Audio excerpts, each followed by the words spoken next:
Just let me know.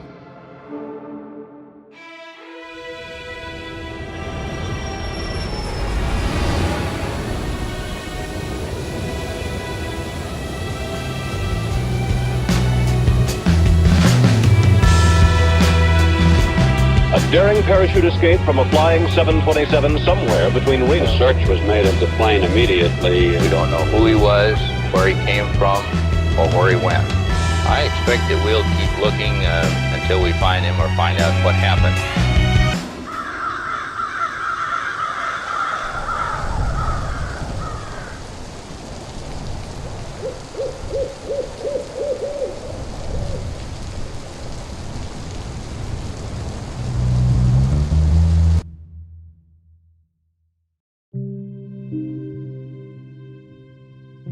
In the afternoon of November 24th, 1971, a middle-aged man carrying a briefcase walked into Portland International Airport and purchased a one-way ticket to Seattle, Washington.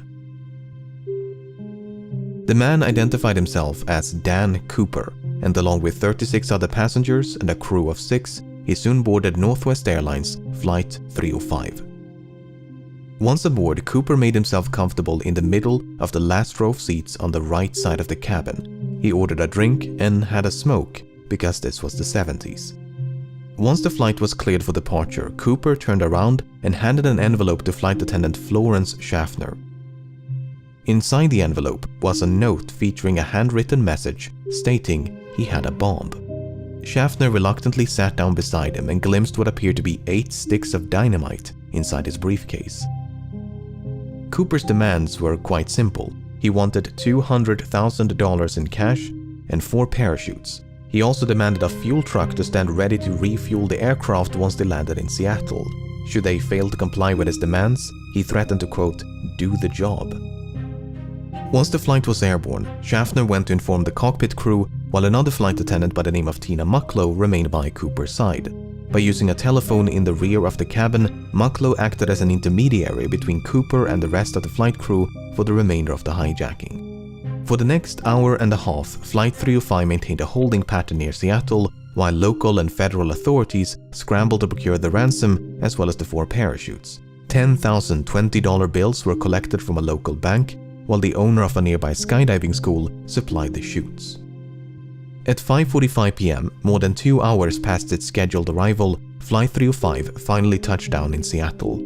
By this point, it was well after sunset, and the aircraft was brought to a remote section of the tarmac.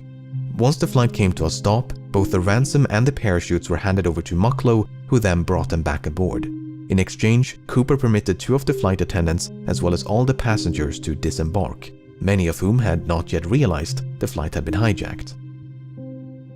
With the ransom paid and only 4 crew members remaining on board, Cooper told Mucklow to inform the captain that he wanted to fly to Mexico City. They were to fly with the landing gear down, the flaps at 15 degrees and below 10,000 feet. The lights in the cabin were to be switched off, and the aft stairway, which opens from the underbelly of the fuselage, was to remain extended. 2 of Cooper's demands could not be satisfied. First of all, the flight configuration he'd requested would not allow for a non-stop flight to Mexico City. As such, Cooper proposed a refueling stop in Phoenix, Yuma, or Sacramento before they all agreed on Reno, Nevada. Second of all, it was not possible to depart with the ventral staircase extended. Cooper agreed to retract the stairs on the condition that Mucklow remained by his side and taught him how to extend them once the plane was airborne. Parked for nearly 2 hours due to complications with refueling, Flight 305 was back in the air by 7:36 p.m. Less than 5 minutes after takeoff, Cooper told Mucklow to head for the cockpit and that from this point onwards, he was not to be disturbed. The last time she saw Cooper, he was standing in the middle of the aisle as if though he was preparing to jump.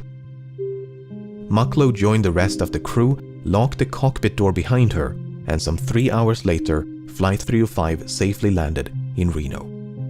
Once the flight came to a stop, the crew carefully ventured into the rear of the cabin, but there was no sign of Cooper nor the bomb.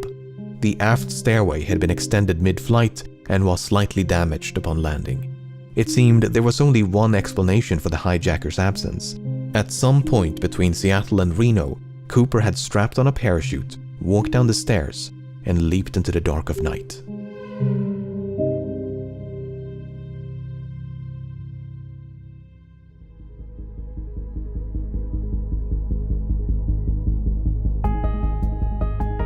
As soon as it became clear that Cooper was no longer on board, dozens of FBI agents converged upon the aircraft, only to discover a disappointing amount of physical evidence.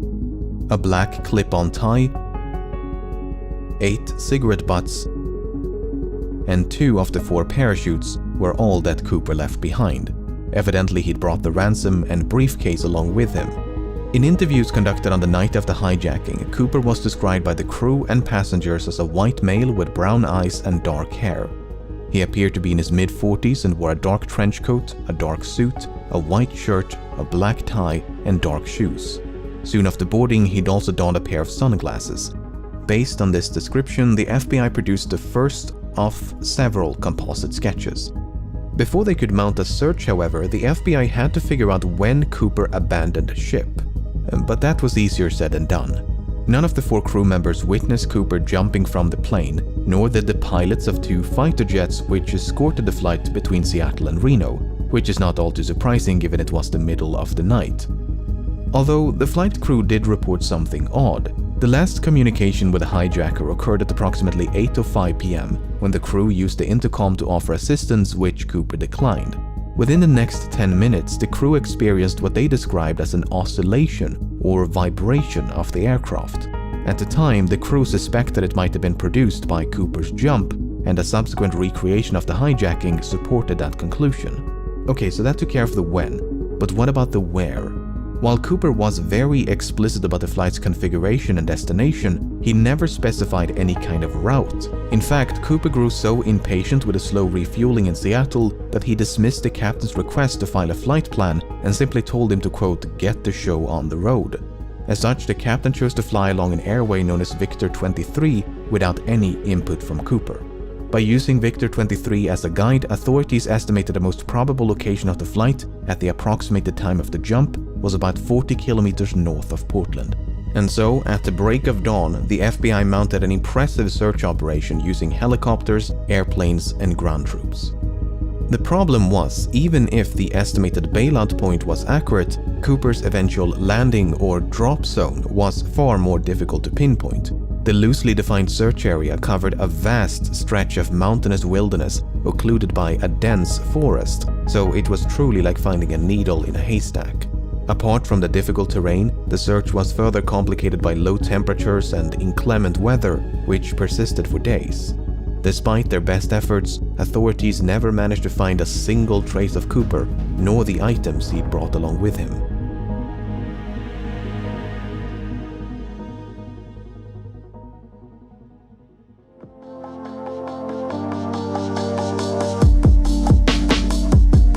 Having made little to no progress by early December, the FBI turned their attention to the $200,000 ransom. The money had been collected from the Seattle First National Bank, which maintained a ransom package of $250,000 just for such an occasion. Because of this, the serial numbers of the $10,020 banknotes given to Cooper had been documented in advance, a complete list of which were quickly made available to financial institutions, government agencies, and the general public. The intention was to make it as difficult as possible for Cooper to spend his money. Northwest Airlines and several newspapers even began to offer rewards to anyone who could find a note with a matching serial number. In spite of these efforts, no one ever did. That is until nearly a decade later. In early 1980, a young boy named Brian Ingram was building a campfire on a small beach in southern Washington. As he was digging into the sand, Ingram discovered 3 bundles of cash totaling $5,880. Having heard about the infamous skyjacking, Ingram's parents brought the severely degraded bundles to the FBI. The notes were promptly inspected, and sure enough, the serial numbers matched those of the ransom. Once the excitement subsided, however, the money managed to raise far more questions than it answered, the most significant of which was how? How did the money end up so far away from the drop zone? Looking at this map, it might be tempting to think that Cooper simply dropped some of the money, which then fell into the Lewis River. The bundles could then have been carried further downstream by the Columbia River before finally being washed ashore at Tina Bar, which is the name of the beach. Tina Mucklow, Tina Bar. Coincidence? Yeah, coincidence. Anyway, the problem with this idea is that the Columbia River flows in the opposite direction.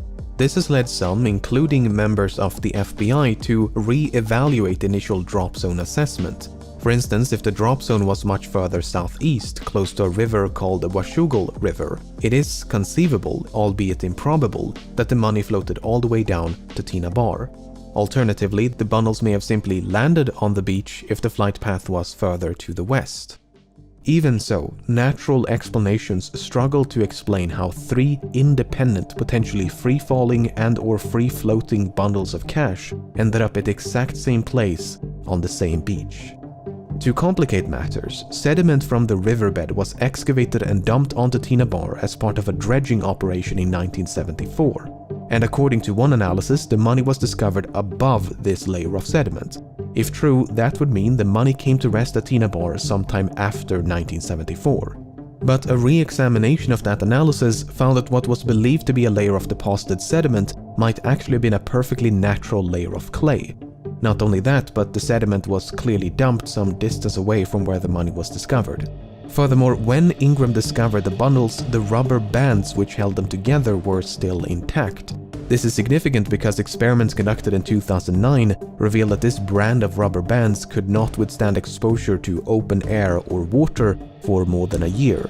So, unless the bundles were somehow protected from the elements, they must have become buried at Tina Bar within a year of the hijacking.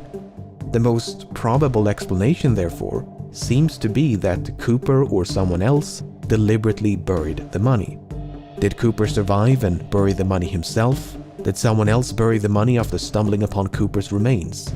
If there is an explanation which does not require human intervention, it's managed to elude investigators for decades.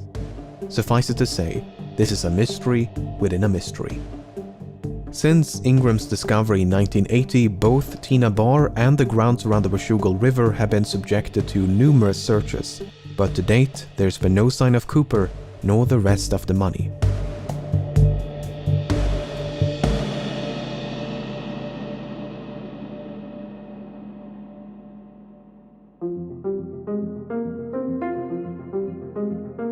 From the very beginning, it was assumed by many that Cooper did not survive his daring escape. It would not make for a very thrilling conclusion to this story, but that's the thing about stories, they're usually far more exciting than reality. While there is no hard evidence for nor against Cooper's survival, the assumption that he fell to his death is not without merit. When Cooper leaped into the darkness, Flight 305 was plowing through a frigid rainstorm at roughly 170 knots, 10,000 feet above southern Washington. The wind was so violent that it ripped out a placard from the aft stairway, which was later recovered in 1978 almost directly below the estimated flight path. To say that Cooper was not dressed for the occasion would be an understatement. The ground beneath him, meanwhile, was obscured by multiple layers of clouds, which likely means that Cooper jumped without knowing his precise location. Even if he could see the ground and had a specific drop zone in mind, the parachute he selected was non-steerable, meaning he would not have been able to steer his descent towards a specific landing spot, thus precluding any potential coordination with an accomplice stationed on the ground. While Cooper expressed some familiarity with parachutes, his actual competence level is up for debate. It's widely believed that Cooper demanded 2 pairs of parachutes, 2 primary and 2 reserve, to make the authorities believe that he intended to take a hostage. That is precisely what happened, as the FBI contemplated but eventually decided against sabotaging the chutes, as they did not want to risk the life of an innocent civilian. But in their haste to obtain them, they unintentionally provided Cooper with a non-functional dummy chute intended for training purposes. This mishap seems to have gone unnoticed by Cooper because that dummy chute was one of the 2 missing from the plane. Not only that, but Cooper chose the older and technically inferior parachute out of the 2 primary chutes provided. So in both cases, it seems like Cooper made the worst possible choice. But there are other ways to interpret this information. For instance, it's possible that Cooper used the dummy chute not as a reserve but as a means to secure the bag of money. In fact, that is precisely what Cooper tried to do with the functional reserve chute. First, he tried to place the money in the chute's canopy before removing some of the suspension lines and wrap them around the bag.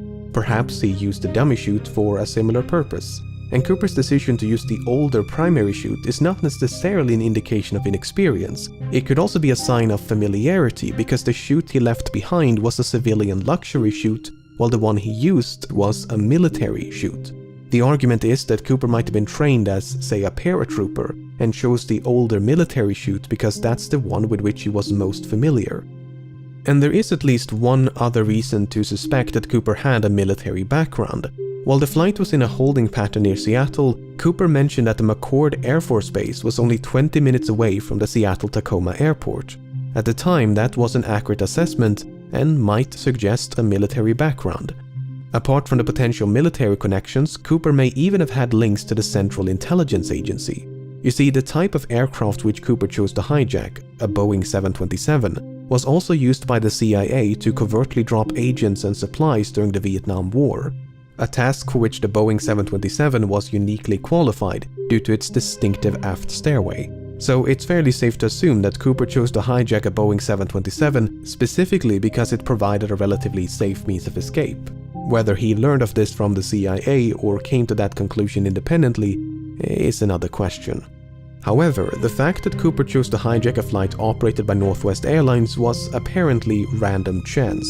When Tina Mucklow asked Cooper about his motives, he responded, "It's not because I have a grudge towards your airline, it's just because I have a grudge."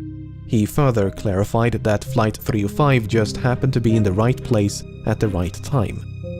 Even so, it's clear that Cooper came prepared. He seemed to know a great deal about aircraft and aviation. He appeared to be familiar with the local terrain. He maintained a low profile to avoid a panic. He covered his eyes with a pair of glasses to conceal his identity. He left very little evidence behind, and he demanded 4 parachutes to force the assumption that he was taking a hostage. He was even cunning enough to reclaim the note which he'd initially given to Florence Schaffner. Apart from the name he wrote on his plane ticket, there are no other samples of Cooper's handwriting. But for all his planning and cunning, it seems Cooper did not give enough thought to his eventual escape. Not only did he fail to specify a route, but he was forced to make a last-minute destination change from Mexico City to Reno. He could have demanded more appropriate parachuting equipment like a pair of boots, a helmet, or jumpsuit. He could even have specified the ransom to be delivered in larger denominations to make it lighter and less cumbersome to carry. Presuming he did survive the fall and made it safely to the ground, he may then have had to make his way through a dense, partially snow-covered forest in nothing but loafers and a trench coat in late November. I get the distinct impression that Cooper's escape was much more of a leap of faith than a carefully executed jump. On the other hand, authorities never received a missing persons report matching the description of Cooper in the wake of the hijacking. This might suggest that Cooper did survive and that he swiftly and quietly resumed his normal routine. Furthermore, other hijackers have performed similar stunts, and many of them did survive even if they were quickly apprehended. Finally, the simplest explanation for how 3 bundles of cash ended up at Tina Bar is human intervention. At the end of the day, most of this is based on nothing but supposition. Without any concrete evidence of Cooper's demise, it leaves the door wide open to the far more exciting proposition that he did, in fact, survive.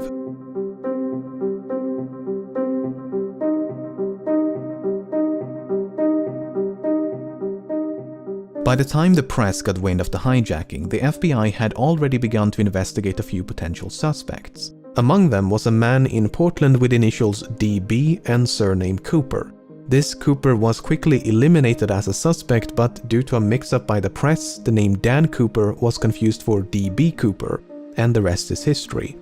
While Dan Cooper is most likely a pseudonym, there is a comic book series of the same name. The comic is written in French and centers around a Canadian pilot named Dan Cooper. While the comic was not translated into English nor sold in the United States before 1971, it was available in Canada, which has a large French-speaking population.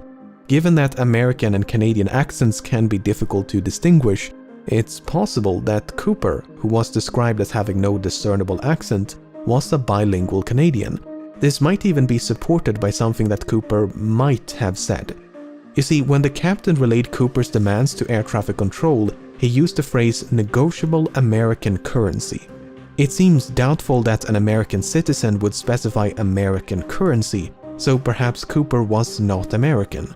The problem is, we don't know if this is a direct quote from Cooper or paraphrasing by the captain.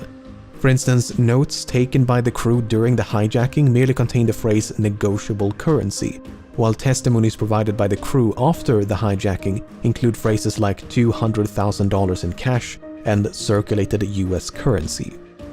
So Cooper might have been Canadian, and he might have taken his name from the Dan Cooper comics, just as he might have been American and might have taken his name from something or someone else. Nearly half a century has gone by since the hijacking took place, and in that time thousands of suspects have been questioned and investigated. It would obviously be impossible to cover all of them here, but let's take a look at some of the people that at some point or another have been suspected of being D.B. Cooper.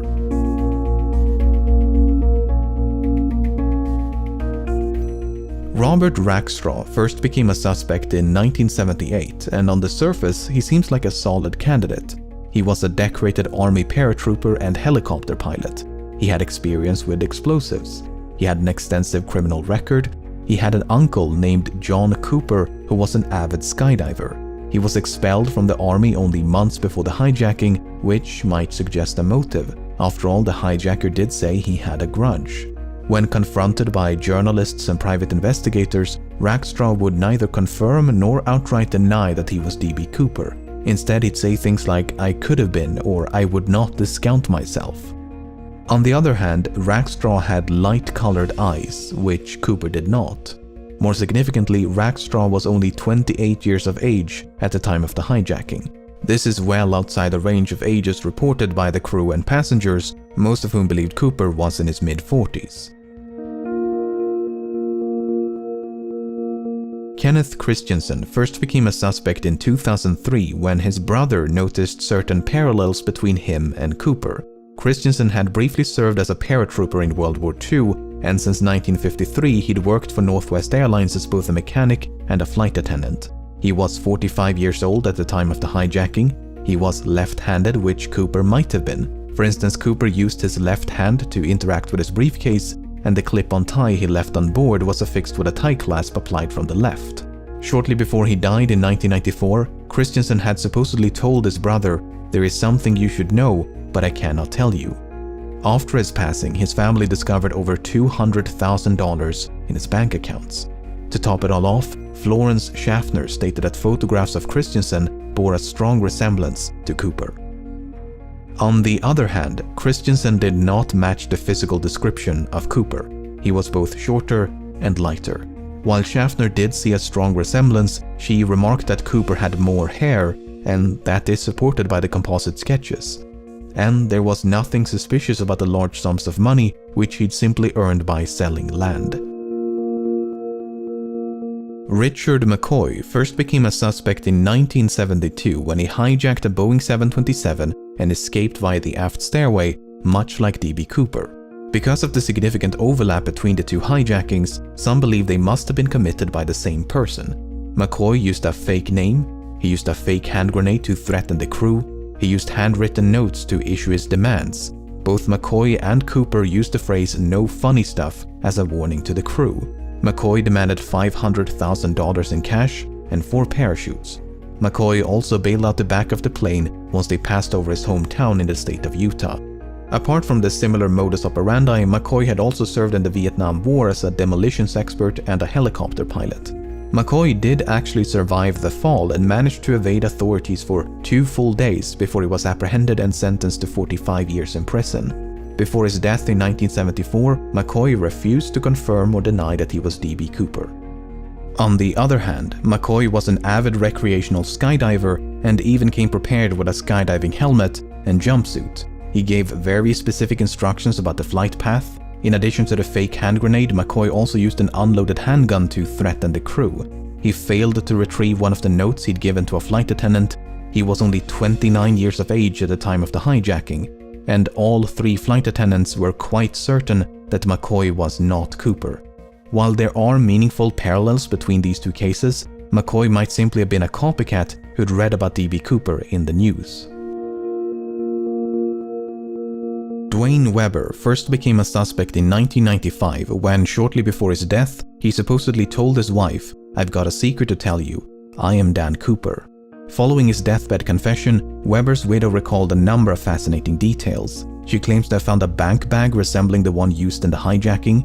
She claims Weber had sustained a knee injury after jumping out of a plane. Weber supposedly had a nightmare about leaving his fingerprints on the aft stairs. And a year before the money was discovered at Tina Bar, Weber had allegedly paid a quick visit to the same location. In addition, Weber was a World War II veteran, he had an extensive criminal record, he matched the physical description, and he was 47 years old in 1971. On the other hand, Weber's fingerprints did not match any of the prints collected from Flight 305. Although, to be fair, there's no way to know if any of those prints actually belonged to Cooper. Furthermore, Weber's DNA did not match a DNA sample collected from the tie clasp. But once again, there's no way to know if the DNA on the tie clasp actually came from the hijacker and not someone else. What's so frustrating is that the FBI likely had a much better source of DNA at one point. If you recall, 8 cigarette butts were collected from the scene, and there's a good chance they were all suffused with Cooper's DNA. The problem is, that evidence was lost at some point and has not turned up since. William Smith first became a suspect in 2018. Smith served in the Navy during World War II and likely had some experience with parachuting. He was 43 years old at the time of the hijacking. He had dark brown eyes. He matched the physical description. He shared a certain likeness with the composite sketches, especially this speculative sketch of an older D.B. Cooper. A student named Ira Daniel Cooper, who was killed in World War II, attended the same high school as Smith. Smith worked as a yardmaster for a railroad company for most of his life, but in 1970 the company filed for bankruptcy. As a consequence, Smith lost his pension, which might suggest a motive. He could, for instance, have developed a grudge towards the airline industry for their role in bringing about the downfall of the rail transportation industry. It's further speculated that Smith could have used his knowledge of railroad networks to hop on a train and escape undetected. On the other hand, Smith spent his entire life in the northeastern United States. Given that the hijacking occurred on the other side of the country and was committed by someone who at least appeared to be familiar with the local terrain, Smith is not the most ideal candidate. However, the fact that Smith worked as a yardmaster is interesting. You see, the tie that Cooper left behind was recently examined using an electron microscope, which uncovered various metallic particles. Some of these particles, especially pure titanium, were quite rare in 1971. This might suggest that Cooper worked as a manager at some sort of chemical or metallurgical facility, or possibly a rail yard.